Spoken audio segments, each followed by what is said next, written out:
BA द्वितीय वर्ष की विद्यार्थियों, क्लास में आपका स्वागत है।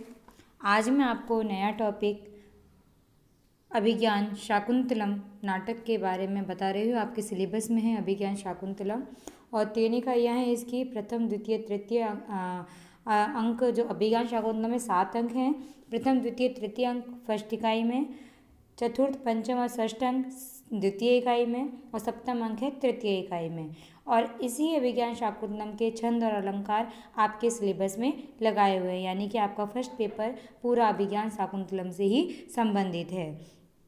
तो आज मैं आपको अभिज्ञान शाकुंतलम को पढ़ाने से पहले महाकवि कालिदास का कुछ परिचय देना चाह रही हूँ। तो देखिए, हमारे संस्कृत साहित्य में एक विडंबना है कि किसी भी लेखक की यानी कि किसी भी कवि की जो स्थिति काल समय है वो स्पष्ट नहीं है। तो वैसे महाकवि कालिदास को कवि कुलगुरु, कविता कामिनी के विलास, महाभारतीय के वरद पुत्र एवं भारतीय संस्कृति के महान व्याख्याता कहा जाता है। ये संस्कृत साहित्य के एक दैदीप्यमान कवि हैं। दैदीप्यमान सूर्य हैं। बहुमुखी प्रतिभा के धनी महाकवि कालिदास एक सफल नाट्यकार, महाकाव्यकार एवं गीति काव्यकार हैं। संस्कृत के ख्याति लब्ध कवियों में कालिदास का सर्वोत्तम स्थान रहा है। कालिदास का अतिक्रमण आज तक कोई भी कवि नहीं कर पाया है। देखिए, ये तो हमें पता ही है कि संस्कृत के विद्वानों में, प्राचीन विद्वानों में ज़्यादातर यानी अधिकांश कवियों का स्थिति काल एवं जीवन व्रत के विषय में प्रामाणिक रूप से कुछ भी नहीं कहा जा सकता है। वही स्थिति महाकवि कालिदास की भी है। सार्वदेशिक एवं सार्वकालिक संस्कृत के कवि स्वयं के विषय में कुछ लिखना अपने अहम का प्रकाशन समझते थे और इसी प्राचीन परिपाटी का अनुसरण करते हुए महाकवि कालिदास ने भी अपनी कृतियों में अपना नाम मात्र निर्देश दिया है। कालिदास के स्थिति समय के विषय में विद्वानों ने अलग अलग मत प्रस्तुत किए हैं, जिनमें कालिदास को ज़्यादातर लोग चतुर्थ शताब्दी ईस्वी का मानते हैं या फिर सौवीं ईसा पूर्व मानने के पक्ष में हैं। वैसे भी चलो, कालिदास का स्थिति काल के बारे में अलग अलग विद्वानों के अलग अलग मत हैं। तो अब हम कालिदास के जीवन परिचय के विषय में मैं आपको बता रही हूँ कि कालिदास का जीवन कैसा था। इसके विषय में भी किंवदंतियाँ प्रचलित हैं, तो मैं आपको समझा रही हूँ। देखिए, अभिज्ञान शाकुंतलम नाटक के जो रचयिता हैं वो कालिदास ही हैं। अभिज्ञान शाकुंतलम को पढ़ने से पहले हमें कालिदास के जीवन परिचय और उनके समय के विषय में थोड़ा सा जान लेना आवश्यक, अति उत्तम रहेगा हमारे लिए। तो अब आपको समझाती हूँ। देखिए, विश्व के काव्य रस लोलुप असंख्य सहृदय सामाजिकों को अपने काव्य रस का आस्वादन कराने वाले रस सिद्ध कवीश्वर कवि कुल चूड़ामणि महाकवि कालिदास ने अपने विषय में कुछ भी उल्लेख नहीं किया है। जैसा कि मैंने आपको पहले भी बता दिया है कि कालिदास के विषय में कुछ किंवदंती यानी कि लोकोक्तियाँ प्रचलित हैं, जिसके आधार पर उनके जीवन व्रत पर हम कुछ प्रकाश डाल सकते हैं। पहले तो पढ़ते हैं उनके जन्म स्थान के बारे में कि संस्कृत भारती के अमूल्य रत्न यानी कवि कुलगुरु कालिदास के जन्म स्थान के विषय में भी विद्वानों में पर्याप्त मतभेद हैं। कोई उन्हें बंगाली, कोई मैथिली, कोई विदर्भ देशीय, तो कोई कश्मीरी, तो कोई उन्हें उज्जैनी निवासी मानते हैं। मुख्यतः 2 मत प्रसिद्ध हैं कि कालिदास कश्मीरी थे और दूसरा मत है कि कालिदास उज्जैनी निवासी थे। तो अलग अलग विद्वानों के मत आपको मैं प्रस्तुत कर रही हूँ। पंडित लक्ष्मीधर कल्ला ने अपने ग्रंथ कालिदास का जन्म स्थान में कालिदास को कश्मीर का हीरा माना है। उनका कथन है कि हर मुकुट की उपत्यका में यानी कि गुफा में बसा मय ग्राम ही मेघदूत की अलका नगरी है और यह है कवि का जन्म स्थान। यानी कवि कालिदास ने एक गीति काव्य लिखा था मेघदूत, तो उसमें जो अलका नगरी है उसके आधार पर पंडित लक्ष्मीधर कल्ला ने उनका जन्म स्थान कश्मीर को माना है। डॉक्टर वासुदेव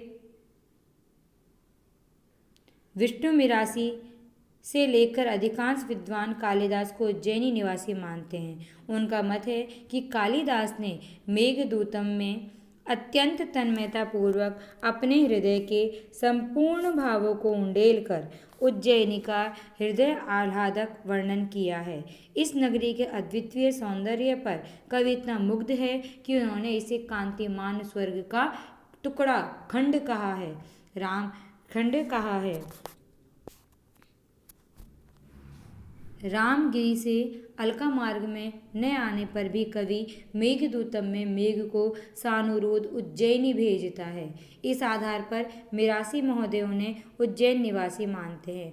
आज अधिकांश विद्वान कालिदास को उज्जैनी का ही रत्न मानते हैं। तो ये आपको मैंने थोड़ा सा जन्म स्थान के बारे में आपको बताया कि दो मत प्रचलित है, एक कश्मीर का और एक उज्जैनी का, लेकिन आज अधिकांश विद्वान कालिदास को उज्जैनी का ही निवासी मानते हैं। दूसरे पढ़ते हैं कालिदास की शिक्षा दीक्षा के बारे में कि महाकवि कालिदास की शिक्षा दीक्षा कैसी रही। तो इसके विषय में भी किंवदंतियाँ प्रचलित हैं। प्रोफेसर मिरासी के अनुसार कालिदास ने रघुवंशम के प्रथम सर्ग में वशिष्ठ के आश्रम का, पंचम सर्ग में वर्तंतु के आश्रम का तथा अभिज्ञान शाकुंतलम में कण्व ऋषि के आश्रम का उल्लेख किया है। इससे प्रतीत होता है कि कवि कालिदास ने किसी गुरुकुल में रहकर ही विधिवत विद्या अध्ययन किया था। कालिदास के ग्रंथों के अध्ययन से स्पष्ट है कि वे जन्म से ब्राह्मण तथा शिव भक्त थे। मेघदूतम के अध्ययन से भी स्पष्ट है कि उन्होंने भारतवर्ष की विस्तृत यात्रा की थी। आज उनका राज परिवारों से बहुत संपर्क था तथा उन्होंने ऐश्वर्यपूर्ण जीवन व्यतीत किया था। तो ये प्रचलित थी शिक्षा दीक्षा के विषय में उनके लिए किंवदंतियाँ। अब आगे पढ़ते हैं कि विद्योत्तमा वृत्तांत जो कालिदास के जीवन के विषय में बहुत प्रचलित है, तो वो आपको समझाती हूँ। कहा जाता है, ऐसा प्रचलित है कि बाल्यावस्था में कालिदास बहुत मूर्ख थे। विद्वानों ने अत्यधिक विदुषी किंतु ज्ञान गर्विता विद्योत्तमा नामक राजकुमारी के साथ कालिदास का षड्यंत्र पूर्वक मूक शास्त्रार्थ करवाकर कालिदास को विजयी घोषित कर उनके साथ राजकुमारी का विवाह करा दिया। विवाह के बाद प्रिया से तिरस्कृत कालिदास ने काली देवी की उपासना कर विद्या का वरदान प्राप्त किया। फिर घर आकर कालिदास ने अपनी प्रिया से कहा, अनावृत कपाटम द्वारम देहि, यानी कि दरवाजा खोलो। जिसे सुनकर पत्नी ने कहा, अस्ति कश्चित वाग विशेष, अर्थात वाणी में कुछ वैशिष्ट्य आ गया है अथवा कोई वाणी विशेषज्ञ आ गया है क्या। अपनी पत्नी के इन शब्दों से प्रभावित होकर कालिदास ने अस्ति इस शब्द से अस्ति उत्तरश्याम से प्रारंभ करके कुमार संभवम नामक महाकाव्य लिख डाला। कश्चित इस शब्द से कश्चित कांता विरह गुणगुणा से प्रारंभ करके मेघदूतम नामक गीति काव्य लिख डाला। वाग से वागर्थव इव से प्रारंभ करके रघुवंश नामक महाकाव्य की रचना की। आगे पढ़ते हैं कालिदास त्रयी कि परवर्ती काल में राजकवियों को कालिदास कहने की परंपरा चल पड़ी। तो राजशेखर ने ऐसे 3 कालिदासों का उल्लेख किया। एको अपि जीयते हंत कालिदासो ने किंचित श्रृंगारे ललित उद्गारे कालिदास त्रय किमु। इस प्रकार से कालिदास के बाद में कालिदास के नाम से ही विद्वान कवियों की प्रसिद्धि भी होने लगी, यानी कि उनके उपाधि दे करके। तो ये मैंने आपको कालिदास का जीवन परिचय कुछ समझाया। अब हम कालिदास की कृतियों के बारे में आपको समझा रही हूँ कि कालिदास ने कितनी कृतियाँ लिखी और कौन कौन सी कृतियाँ लिखी। देखिए, महाकवि कालिदास ने जितनी कृतियों का निर्माण किया वो कहना कठिन है कि उन्होंने कितनी कृतियों का निर्माण किया, क्योंकि संस्कृत साहित्य में 3 प्रसिद्ध कालिदास माने गए हैं। फिर भी सर्वसम्मति से, यानी कि विद्वानों की सम्मति से, प्रथम शताब्दी अथवा गुप्तकालीन प्रसिद्ध महाकवि कालिदास के द्वारा विरचित 7 कृतियाँ ही मानी जाती हैं। 7 कृतियों में महाकवि कालिदास ने महाकाव्य, गीति काव्य और नाटक लिखे। तो सबसे पहले पढ़ेंगे महाकाव्य। ये कालिदास के द्वारा विरचित 2 महाकाव्य हैं। कौन कौन से? कुमार संभवम और रघुवंशम। तो कुमार संभवम महाकवि कालिदास के द्वारा रचा गया 17 सर्गात्मक प्रथम महाकाव्य है। इसमें हिमालय की पुत्री पार्वती के द्वारा तपस्या करने से पति रूप में भगवान शिव को प्राप्त करने एवं कुमार कार्तिकी का जन्म, तदुपरांत तारकासुर के वध तक की कथा का निबंधन किया गया है। प्रसिद्ध टीकाकार मल्लीनाथ ने इनके प्रारंभिक 8 सर्गों पर टीका लिखी है। तो ये रहा उनका प्रथम महाकाव्य। और दूसरा महाकाव्य लिखा था उन्होंने रघुवंश। महाकवि कालिदास के द्वारा लिखा गया रघुवंश का संस्कृत महाकाव्यों में सर्वोत्कृष्ट स्थान है। 19 सर्गात्मक इस महाकाव्य में दिलीप से लेकर अग्निवर्ण तक 29 रघुवंशी राजाओं का जीवन चरित्र वर्णित है। कवि ने दिलीप, रघु, अज, दशरथ तथा राम के जीवन का विस्तृत विवेचन किया है। इसमें कालिदास की काव्य कला पूर्ण विकसित अवस्था में दृष्टिगत होती है। तो महाकवि कालिदास ने 2 महाकाव्य लिखे, कुमार संभव और रघुवंशम। अब बात करते हैं हम गीति काव्य। ये महाकवि कालिदास ने 2 गीति काव्यों की भी रचना की है। एक तो है ऋतुसंहार, दूसरा मेघदूतम। ऋतुसंहार कवि की प्रथम काव्य कृति है। इसमें 6 ऋतुओं का सांगोपांग वर्णन किया गया है। कवि ने ग्रीष्म, वर्षा, शरद, हेमंत, शिशिर, वसंत ऋतु का यथाक्रम वर्णन किया है। दूसरा गीति काव्य आता है कालिदास का मेघदूतम। गीति काव्यों में मेघदूतम सर्वोत्कृष्ट कृति है। इसे संदेश काव्य अथवा दूत काव्य परंपरा का प्रथम ग्रंथ माना जाता है। इसमें अपनी प्रिया से वियुक्त कोई यक्ष अपनी प्रियतमा यक्षिणी के पास मेघ को दूत बनाकर अपना संदेश भेजता है। कवि ने विरही यक्ष की मनोव्यथा का बहुत ही मार्मिक चित्रण किया है। अब हम बात करते हैं नाटक की कि महाकवि कालिदास ने 3 नाटकों की रचना की। पहला था मालविकाग्निमित्रम, फिर विक्रमोर्वशीयम, तीसरा था अभिज्ञान शाकुंतलम। मालविकाग्निमित्रम नाटक में शुंगवंशीय राजा अग्निमित्र तथा विदर्भ राजपुत्री संप्रति परिचारिका मालविका के प्रणय एवं विवाह का वर्णन किया गया है। ये 5 अंकों का नाटक है। इसका कथानक भी ऐतिहासिक है। दूसरा नाटक आता है विक्रमोर्वशीयम। इस नाटक में महाराज पुरूरवा और अप्सरा उर्वशी की प्रसिद्ध पौराणिक कथा का निबंधन किया गया है। इसमें भी 5 अंक हैं। कवि ने मानवीय मनोभूमि और प्रकृति की सहानुभूति का सुंदर रीति से प्रतिपादन किया है।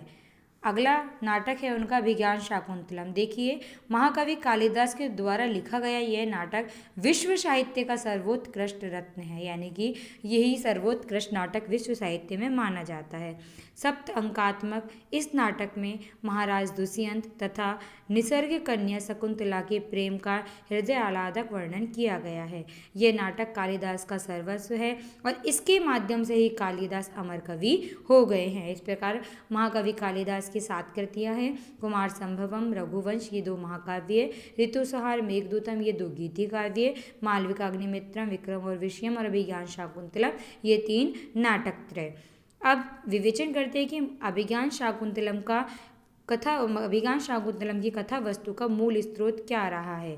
देखिए, महाकवि कालिदास के द्वारा विरचित शाकुंतलम की कथा का मूल आधार है महाभारत और महाभारत के आदि पर्व में स्थित शकुंतलोपाख्यान से ही कथा का बीज लेकर कवि ने उससे नाटकीय रूप प्रदान कर विश्व को सर्वश्रेष्ठ नाटक प्रदान किया है। तो मैंने यहाँ आपको महाकवि कालिदास का जीवन का परिचय देते हुए, महाकवि कालिदास की कृतियों का विवेचन करते हुए अभिज्ञान शाकुंतलम का कथा वस्तु का मूल स्रोत आपको बता दिया है। आगे अभिज्ञान शाकुंतलम का कोई दूसरा टॉपिक अगले नेक्स्ट वीडियो में हम देखेंगे। आज के लिए इतना ही। बहुत बहुत धन्यवाद आप लोगों का। बहुत बहुत धन्यवाद।